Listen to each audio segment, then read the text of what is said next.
Hello, everyone. Welcome back to another episode of Grid Live Encore alongside Brandon Crossland and Josh Burch. I'm Ben Schneider. Brandon, Josh, how are each of you doing tonight? Go ahead, Josh. I'm doing good. Hello, thank you. Sorry, I was a bit delayed on my side. I'm doing very well, thank you, as well. Glad to be back here talking Moto2, Moto3 action. I figure I'll let you go first. Seems like I always go first when it's the three of us. I'm doing fine, but I will now go to my corner because I know we have some Moto2 and Moto3 to discuss. So I'll be over here. That's right, Brandon. We'll see you a little bit later to talk about trucks and Xfinity at Martinsville, and certainly a lot to discuss there, but also a lot to discuss with you, Josh, in regards to Moto2 and Moto3 at Circuit of the Americas this weekend. So take it away. Yes, and we'll start with Moto3 as well, with one of the greatest comebacks I've ever seen in a motorcycle race as well for Izan Altola, who took his first win in Moto3, and he had to work really hard for it because of the opening lap of the race as well.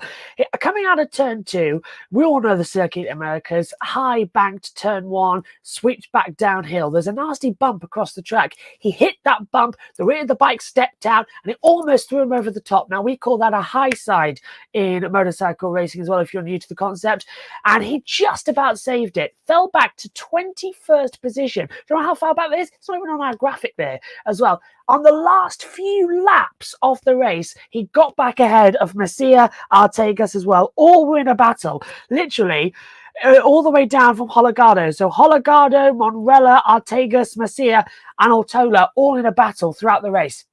The top 5 spread away during the race as well, and they were trading places. Altola was the one who came back up into the fight. We'll start fully with everything as well in the Grand Prix and go through it as we always do. And it started on the warm-up lap as well.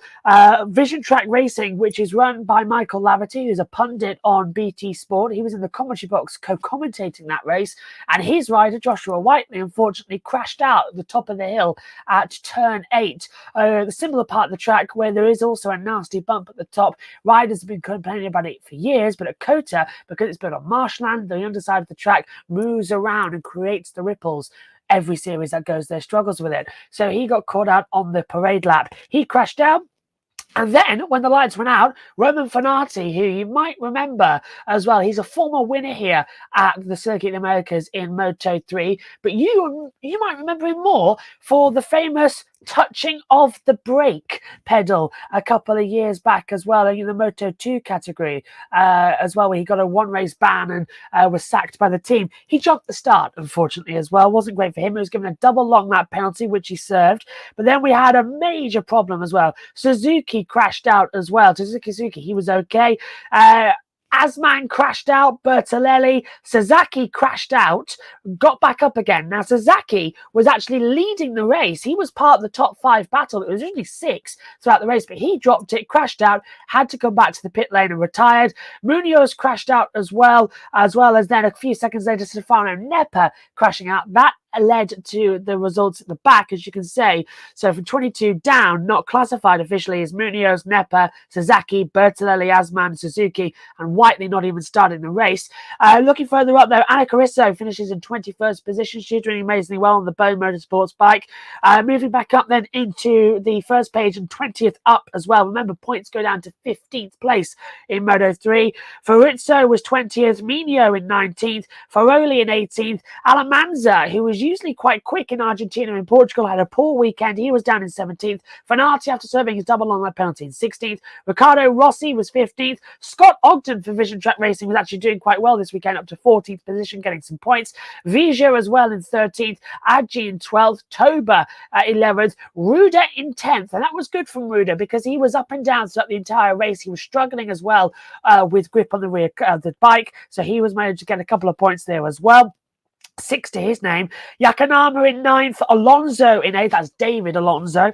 And then we get Salvador 7th, Onchu in 6th position. Great for him. He doesn't have much look at this circuit because back in 2021, he caused a massive accident as well that almost it almost killed several riders, and I'm not even kidding because Pietro Costa launched up on the bike as well down the back straightaway, similar to where Alonso crashed last year. It was actually very similar how they both launched off each other as well. And that same guardrail that Alonso nearly hit, Acosta hit it as well. Very dramatic stuff there. Actually, was the only Moto3 race to be cancelled as well. That restart was declared null and void because it too was a restart with 2 to go. Very confusing race that day. Fifth, top 5, Holgado was leading the race. He's our championship leader, with Monrella being in 4th position, however. It now puts them level on the points. We'll get to that in a second. Artegas in 3rd. Great for him on the podium. He was in the battle with Masia and Ortola in the last couple of laps. Almost took the lead, but he drifted out wide. Masia got back ahead. Then down at turn 12, Ortola took the lead from the pair of them and held it to the end with a victory as well. Looking at the standings then as well, Daniel Holgado, Diego Monrella, both have 49 points. They are level coming into this one. And then Artegas now moves up to 3rd on 32 points. Masia's on 31. Suzuki, no points here with crashing out. He's down on 27. Ortolo now on 25. His only points of the season coming in this race. Immediately puts him in. And then we get David Munoz on 20 points, 19 for that of Ruda, Nepa, and Toba completing out the top 10 as well. Very interesting race coming up as well for that. That was 14 laps though for Moto3. Moto2 was 16 laps, 88.208 kilometers as well.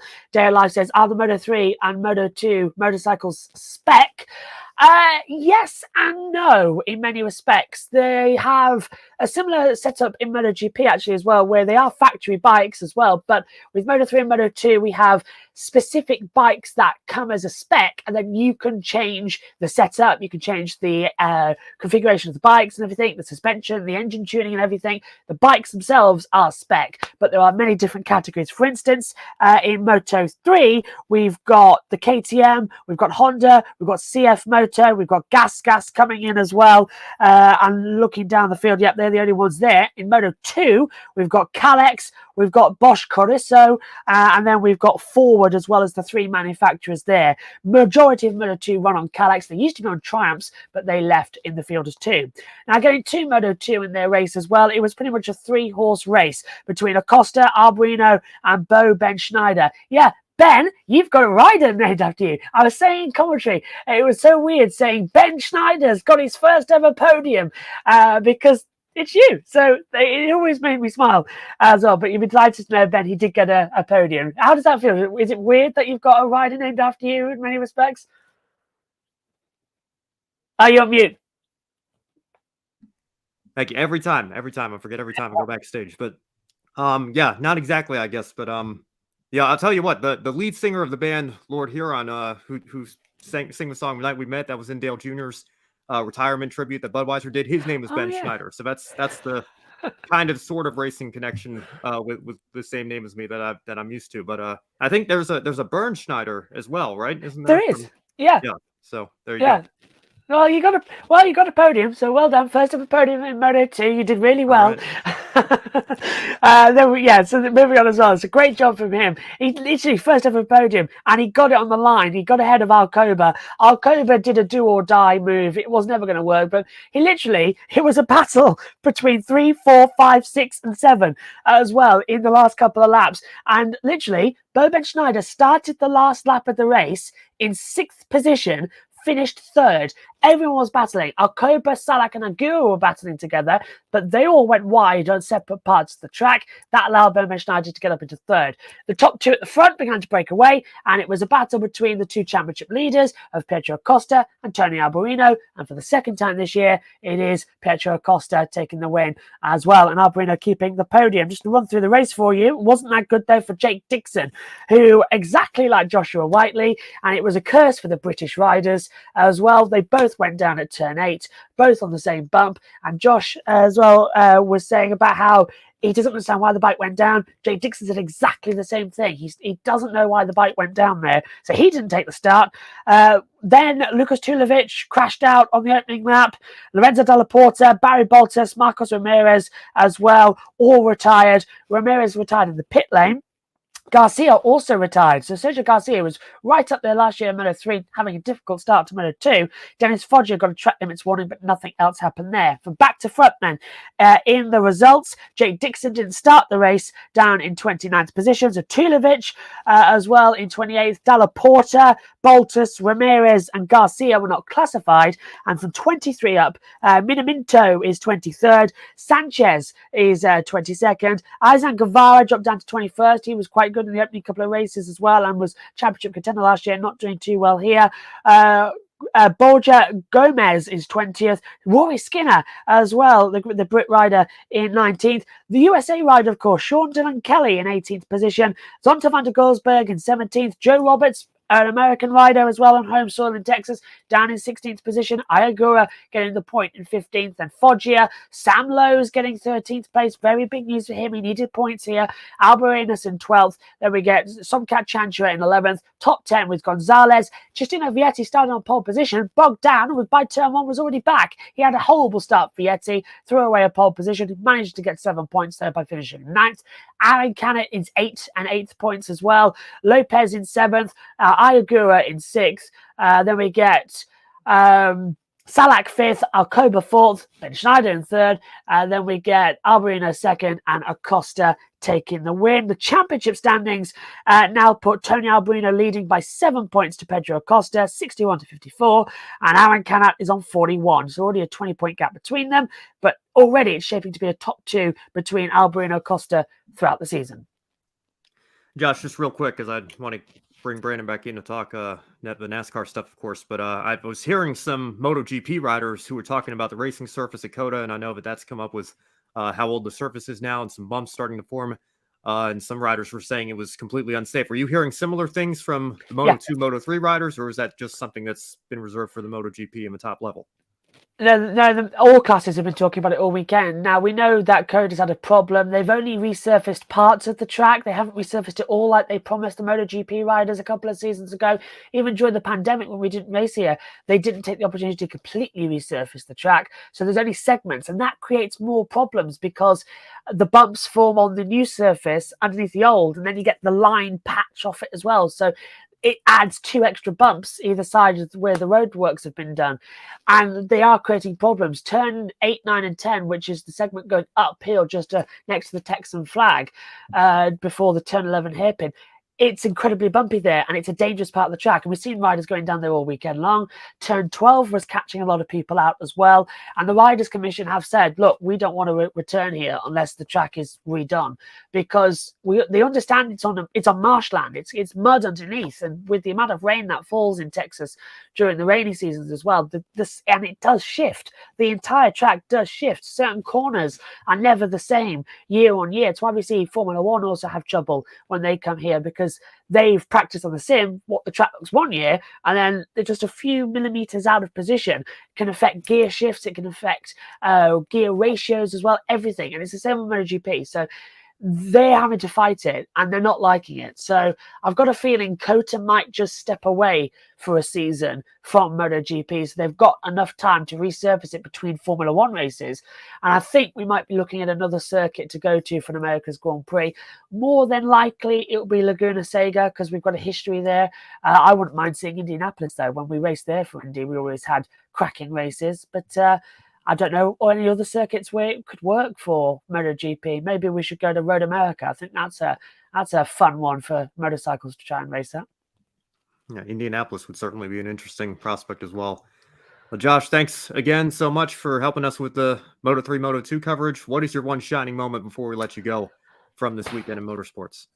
I'm going to say for the juniors, it's going to be Aizan Ortola. I mean, I've never seen a comeback like that in a Moto3 race before. He was literally 21st and out of it at turn 2, and he fought back. And we were saying throughout the commentary, this is amazing. This has never happened. We don't see this in Moto3.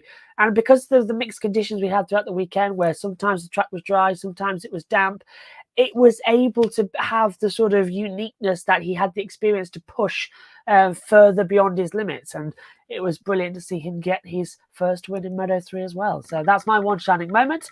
And I know you've got to talk trucks and Xfinity, and luckily I don't have to moan about any drivers this weekend. Just real quick, Brandon, I don't know if you want to check your mic settings. I'm getting the ticking sound again. You might be on the computer audio there, but yeah, we'll give you a second to get that sorted. Again, Josh, thank you so much, and pleasure. We'll talk to you soon.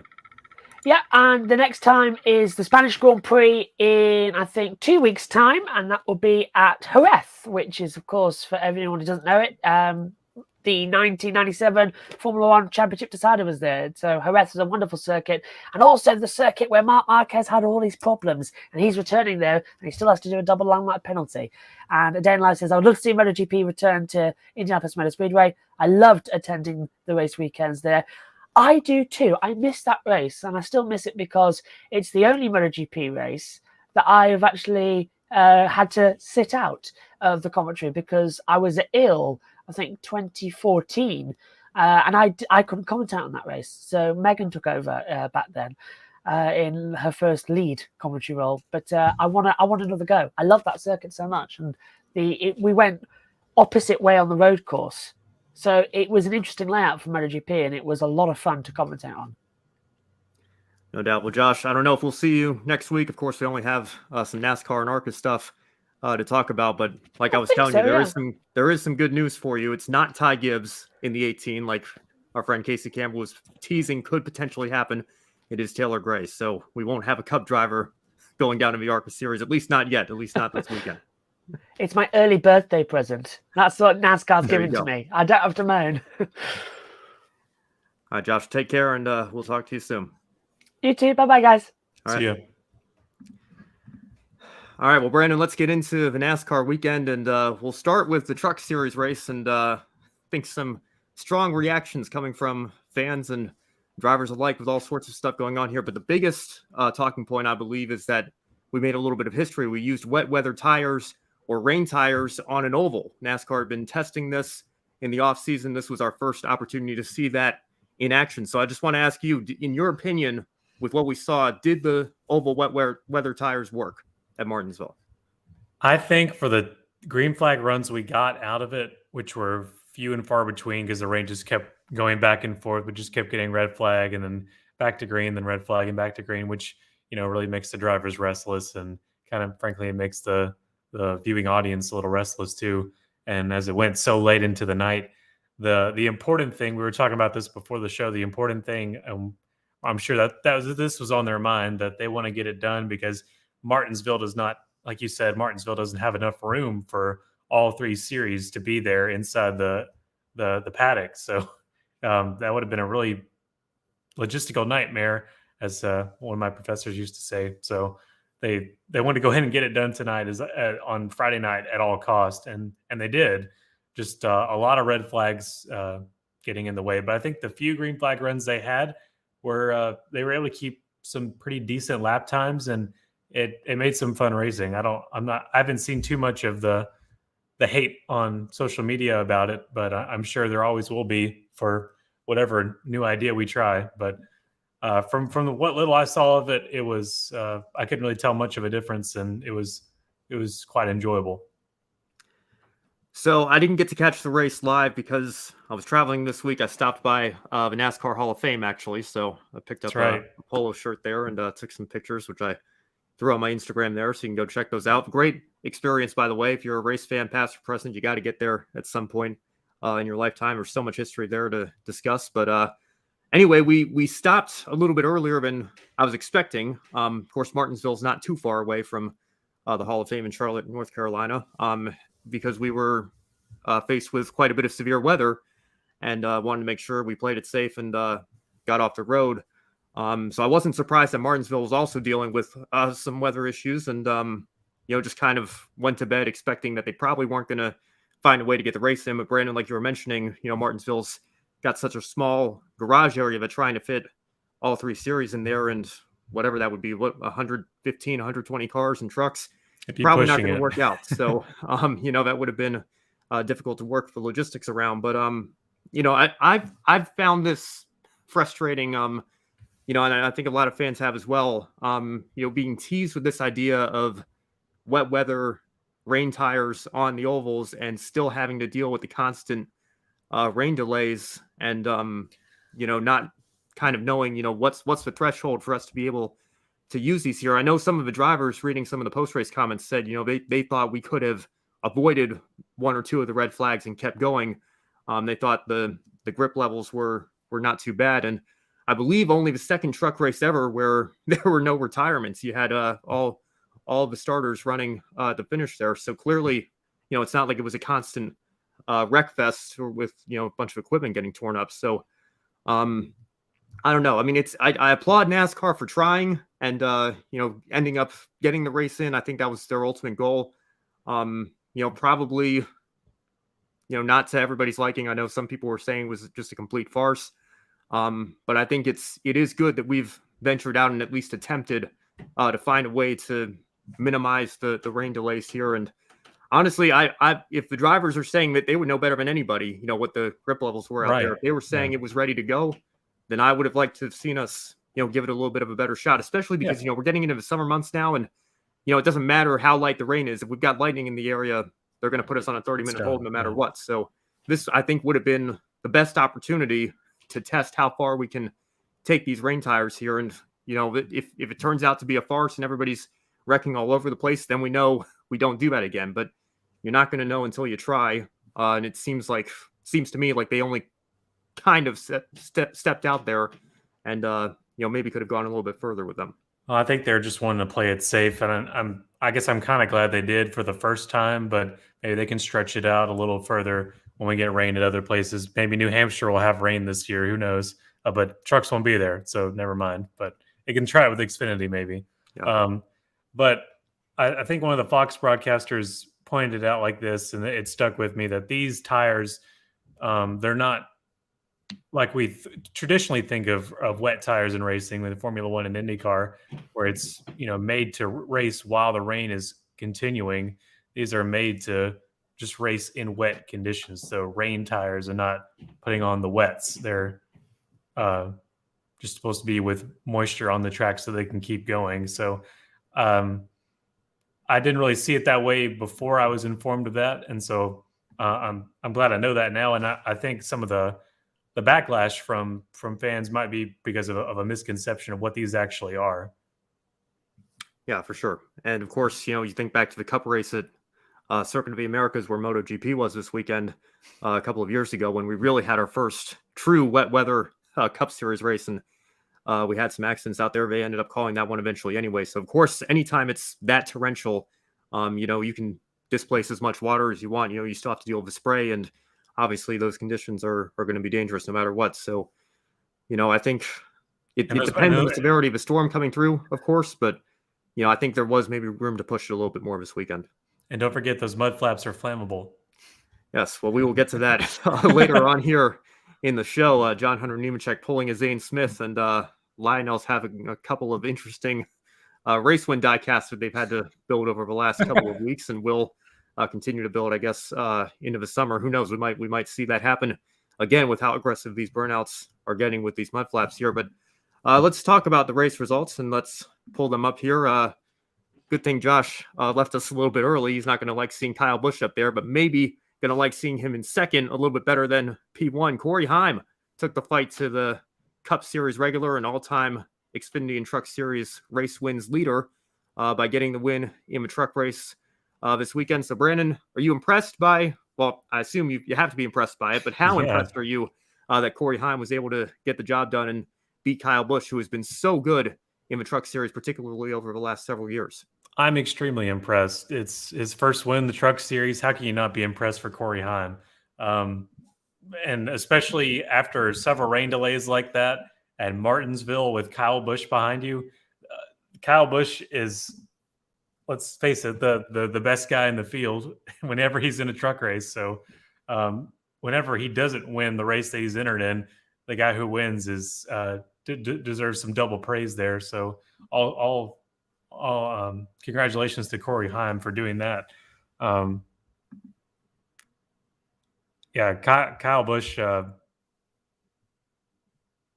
I've lost all my train of thought.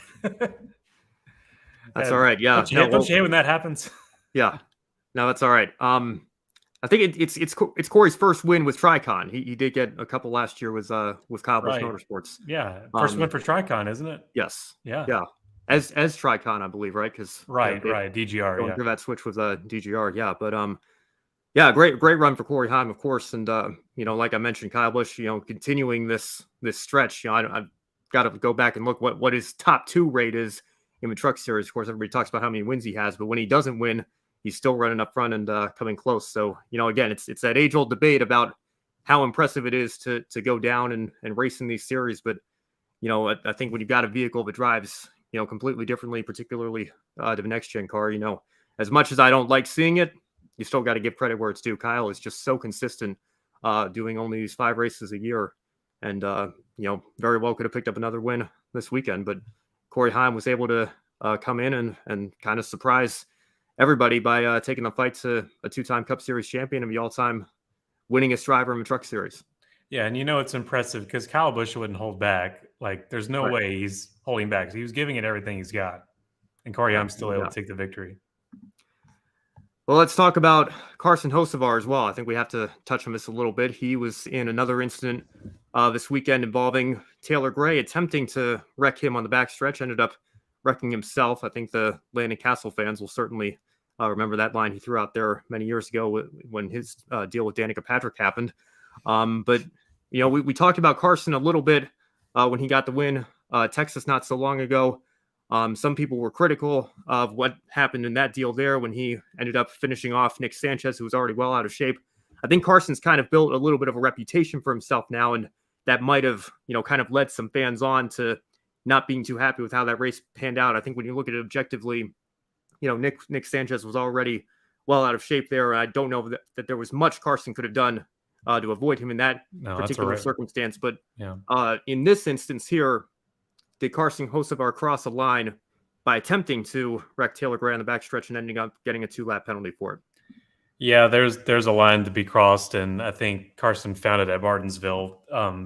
From some angles, it looked like you could justify that his it was his right rear or left rear that went flat. His left rear, yeah, because he turned into him from that way. I know you can't see the way I'm looking, but you know what I mean. He was on the high side and turned left into him, into Taylor Gray. So from seeing it the first time, I didn't think that it was intentional, but when they showed it from behind, then you could see he turned first and then his left rear went out. So that definitely shows why NASCAR gave him that 2-lap penalty for doing that. And I think that fits the crime there. I mean, you can't be doing things like that. I don't care how big or how small the track is. That's a very unsafe thing to do, and makes a great highlight reel. But retaliation needs to be consistently punished. Yeah, I think Hocevar certainly built that reputation at this point as an aggressive driver, and not that there's anything wrong with that, but there is a line when you're in a situation like that and you very clearly turn the wheel one way and try to hook somebody in the rear and then end up spinning yourself out in the process. I think that the 2-lap penalty was certainly justified in this case. The kid's got a lot of talent, obviously, and that was a massive weight off his shoulders when he finally got that win. I've got a feeling he's going to be in contention for several more as this season goes on, but there are certain things you just can't do, and this is certainly one of them. Yeah, you see it a lot with race car drivers. I don't mean to make a stereotype, but just maybe a knee-jerk reaction that maybe just a few milliseconds later they probably wouldn't do. But in the heat of the moment, they think about doing it. They do it real quickly, and then they probably think, oh, probably shouldn't have done that. Yeah. All right, well, we move on now to the Xfinity Series, and we'll pull up the results for you here. John Hunter Nemechek led 198 of 250 laps and swept both stages on his way to a dominant win, his second Xfinity win of the year. Nemechek also leads the points and only has one finish worse than 8th. So, Brandon, with that in mind, is John Hunter Nemechek the current Xfinity Series title favorite? Yeah, we throw the title favorite idea around for a lot of these different drivers. I don't think it goes to John Hunter Nemechek yet. He's won at Fontana, won here this weekend. I still am looking. My sights are still geared towards more towards Austin Hill at the moment from RCR. He's got a lot more consistency here in the first part of the season, and I'm also looking at the Phoenix winner. I'm still looking at Sammy Smith. He's impressing me a lot, and he finished P3, I believe, for this race this weekend. No, P2. No, P2. So Sammy Smith, just a rookie, but he's in the Joe Gibbs Toyota, so he's got a great shot there. And Cole Custer finished third this weekend, but we've just been seeing a lot of misfortune for the Stewart Haas, not for his teammate though, just for him. But Riley Herbst's actually having a really strangely good season this year so far. But yeah, John Hunter Nemechek, not quite on my radar yet. I don't know where you stand, Ben, but not quite there for a championship favorite. Certainly in the final 8, the whatever we call it, the final 8, the elite 8. You have to get off mute. Round of there 8. you go. Yeah, Yep. round of 8. There you go. Round of 8. Yeah, well, I think he's got to be on your radar at the very least, Brandon. I think. Well, a little bit. With a couple of wins at this point, and driving for a team like JGR, I think we certainly have to consider him a threat to at least make the championship 4. He's got a very good car and very good team that he's racing with here. But you bring up a good point as well. Are there really any title favorites until we get to the championship 4? Look at who has the best average finish at Phoenix with how chaotic the system is. I suppose the answer to that's not really. Yeah, a lot goes into a season, and a lot of luck can fluctuate, and so the guy that's riding high right now could be suffering after the end of the summer. That's usually how it goes. Yeah, well, and a good point about Stewart Haas as well. Cole Custer, I know he certainly didn't have the start to the season that he was hoping for, whereas Riley Herbst, I think, has surprised a lot of people with the start that he's had. I know it's been a difficult couple of races recently for him, but Cole Custer has kind of been the opposite. Difficult start to the year, but picking up a third place finish here this weekend in Martinsville, I think that's what he needs to turn his season around. Let's talk about. Let's see, where are we here? Kind of lost my train of thought here too. Kind of going off script. We're talking about the burnout, I think. Yeah, now. The burnout. Yeah. Yes, there we go. Before we move on, talk about the burnout a little bit, like you were mentioning a little bit earlier in the show, Brandon. We saw this with Zane Smith at Circuit of the Americas. We saw it again this weekend with John Hunter Nemechek. A burnout so impressive that it ended up setting the track on fire. Excessive. And the rear end of his car on fire. So it looks cool, but this is twice now in very short time span that it's happened. So is this cause for concern, and should NASCAR take a look at maybe trying to prevent this in the future? Yeah, it's weird. I really don't know why it's just happening this year. Like, people have been burning out like to say that it's excessive is one thing, but you look back at all these burnouts we've grown up with, and Tony Stewart and Jeff Gordon, all these guys that won all the time, and their burnouts, did they cause fires this often or at all? Like, they burned out a lot. I mean, Kyle Larson didn't have a fire issue. He burned out all the way around the track when he went on Sunday. So I don't really know where the issue lies, but I do know one thing. This is the first year that we have this mud flap on the back. I'm not saying the mud flap is the cause of the fire, but I do think it had a good deal to do with Zane Smith's fire at COTA. But the way the fire shot out on John Hunter's Supra, I don't think it was the main cause of the fire, but I think it certainly could have helped sustain it. I really don't know what that thing's made out of. I'd guess carbon fiber or it can't be hard plastic, but a little concerned about that. Should be concerned about it. I hope NASCAR is concerned about it too.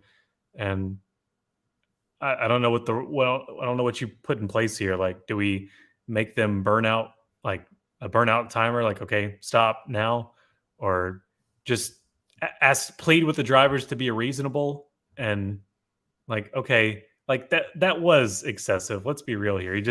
He was on the wall, put the pedal down, and was on the gas for longer than 30 seconds. It felt like, it just very uncharacteristic. And I feel like I'm going all over the place with this topic. So I'll end it here.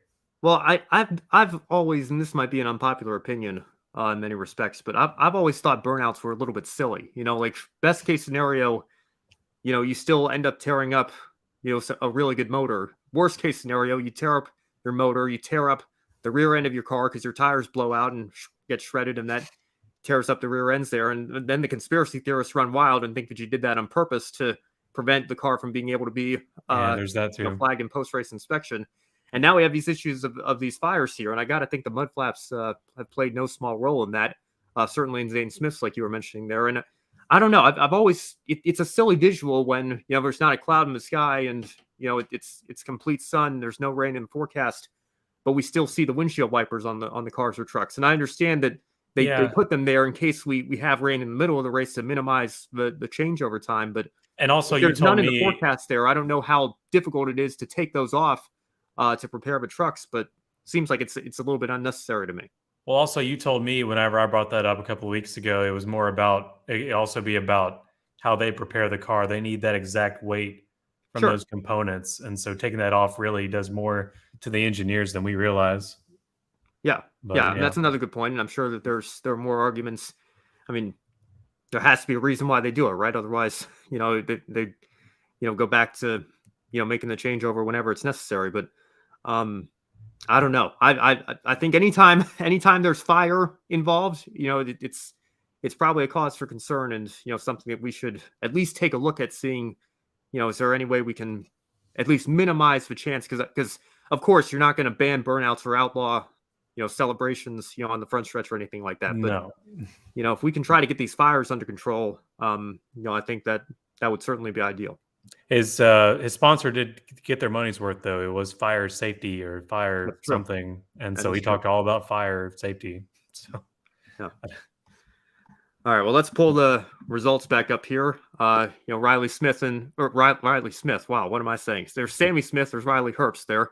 But Riley Herbst and Sam Mayer got together to bring out a late race caution. But aside from Mayer, the three other junior motorsports cars finished 4, 5, and 6. You see Josh Berry, Brandon Jones, and Justin Allgaier up there, but particularly a good top 5 day for Brandon Jones. So, Brandon Crossland, we'll pass this over to you now. Is this the kind of run that Jones needed after a slow start to this 2023 season?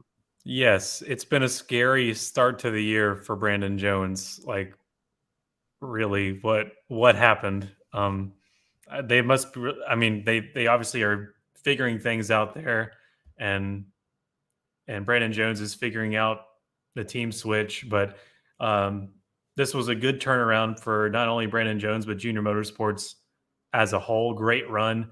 And I got to brag on Josh Berry again. That was some great battles there up front. And I had it in my head with who he battled with, and now it's gone. But it was, yes, Sammy Smith and Josh Berry had a lot of great battles up front, kind of beating and banging, and the type of classy battles we want to see at Martinsville. Really glad we had those. But yeah, Brandon Jones really needed this finish. Junior Motorsports needed those finishes. Really feel bad for Sam Mayer. That was the weak link there. And compared to his finish last year, having the Russell tussle we remember with Ty Gibbs, it's a big contrast. But that was what Brandon Jones needed. That was a good finish there, and hopefully he can keep that going. Well, I was just going to bring that up as well. You think back to what happened the last time the Xfinity Series was here at Martinsville. I think, getting a top 5 anywhere was going to be a massive confidence boost for Brandon Jones to try to get back into the swing of things here and get some positive momentum on his side. But the fact that he did it at Martinsville with the painful memories of what happened last fall in that deal with Ty Gibbs, I think, that's even further going to be a good source of motivation for him to, get back on the right track here and get back to the level that Junior Motorsports car should be running at. So I think that was good for him. All right, well, Brandon, let's wrap up the show here. What was your one shining moment from this weekend in motorsports here at Martinsville and at Circuit of the Americas? You might think mine's really generic, but I think the turnaround, and this goes for the Cup Series too, just the turnaround with the short track package, it was on point in my opinion. I really enjoyed the racing this weekend. I think that was a huge win for NASCAR, especially on the Cup side. Really great battles up front, Xfinity Series as well. And you may disagree, but I think it was some great racing up front, and we really got the Martinsville product that track deserves. Minus the Truck Series, it was great for racing in wet conditions, but it was played with just the stoppages, constant stoppages, and that's unfortunate for the Truck Series because they won't be going back there. I don't believe. I think Xfinity gets the 2 races and Martinsville gets the 1. So that's unfortunate because I like trucks at Martinsville. And I like them in the daytime. But yeah, anyway, the racing product overall at Martinsville gets my one shining moment. I think everything all around was a really good job, minus the Truck Series. I'm not totally shocked. I am a little surprised. I think there is some work that's still left to be done with this short track package, particularly with the next gen car. And you even had, I think Denny Hamlin said it was worse than last year in his mind. Of course, he's got a very different view than we do, actually being in the car. So yeah, maybe on television or if you're at the track, you can notice more battles that are going on. I know some drivers are saying it's still hard to pass, and Clint Boyer was saying we still have some work to do with the short track package, but we're always striving for improvement. Got to remember it's only the second year with this car, so we'll give it some time. I would submit it's hard to pass at Martinsville, period, but that's their drivers were not. There you go. Well, I want to give a call to Derek Kraus. We'll pull the results back up here one more time. Nope, those were truck ones. There we go. And Kaulig's entire number 10 team. I know they've had Cup drivers in the car the majority of the season, but they're keeping that top 10 streak alive, even with Derek Kraus in the car. And I think this is a massive victory for Derek Kraus and sort of a vindication for him. Only running the Daytona truck race this year, getting left out of a ride with that shuffle over at MHR, BMR, Truck Series. Derek came under a lot of criticism over the last couple of years for getting involved in several different incidents and not getting a win with that team. But the speed that he's shown with Kaulig, just in 2 races to have 2 top 10s already, I think he's certainly showing that, if there's a full-time opportunity for him in either trucks or Xfinity, with how well he's been running, he's certainly a viable free agent for any team looking for a driver. So it's been a couple of great runs for him, and I'm sure he's only going to continue to build on that. Don't know how many opportunities he's going to get left in that car this year, but there will certainly be more races, especially when we get into the playoffs, where they won't be able to put a Cup-affiliated driver in that car. So we'll see how many more chances Derek gets behind the wheel of a 10. But that is my one shining moment from this weekend in Martinsville. So that's going to do it for another episode of Grid Live Encore. Be sure to follow us on all of our social media platforms: Twitter, Facebook, Instagram, TikTok, Twitch, LinkedIn. Most importantly, right here on YouTube, help us reach our ambitious goal of 1,000 subscribers before the Indianapolis 500 later this May. If you really liked what you saw tonight, take 5 minutes after the show and consider joining our Patreon. Join Colin, Deshelle, Mark, and Robin, and David in investing in Grid Network and helping to keep us on the air throughout 2023 and beyond. Once we reach $500 per month, we can begin attending races on site on a more regular basis and expanding our coverage for you, the viewers. If you would rather make a one-time donation, you can visit Buy Me a Coffee. Link to that is also in the description box below. You can buy a coffee for your favorite honor or talent. Any amount will help us continue to grow our motorsports media outlet. Now on Wednesday, Kobe Lambeth and Josh Burch will bring you Grid Tonight with Matt White. Joe Sammiego hosts the Women in Motorsports program on Friday, as always, with Daniel Zeri. And, of course, you can stay tuned for more Grid Live coverage this weekend. As always, pre-race wrap-up and encore to follow. For us, ARCA and Xfinity are at Talladega, and ARCA West will be making another race at Kern County Raceway Park. Brandon, any final thoughts before we sign off for the evening? We're going to the big, bad Talladega, and that excites me and terrifies me at the same time every year.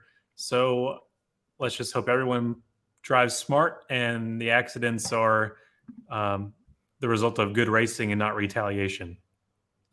I got to say, I was pleasantly surprised by the ARCA package at Daytona this year. I think it was the best ARCA Daytona race it was. In a very long time. And I think we're in for a really good ARCA race. I hope so. Regardless. And, you had Jason White up there towards the end. Obviously, Greg Van Alst got the win. Mandy Chick with a brilliant top 5 finish. Lots of underdogs and smaller teams taking the fight to the Gibbses and Venturinis of the world. So that was great to see. Hopefully we see more of the same this weekend when ARCA returns to Talladega. I still can't believe Greg Van Alst got that win. That's superb. Yeah. Who knows? He might double down and get another win at Talladega this weekend. We'll have to wait and see. All right. Well, for Brandon Crossland and Joshua Burch, I'm Ben Schneider. Thank you all so much for watching. And as always, have a wonderful rest of your week. Thank you for watching us right here on YouTube. Be sure to subscribe and check out some of our other videos, including Life on the Grid, where we interview folks from the motorsports industry. Thank you for watching. We'll see you next time.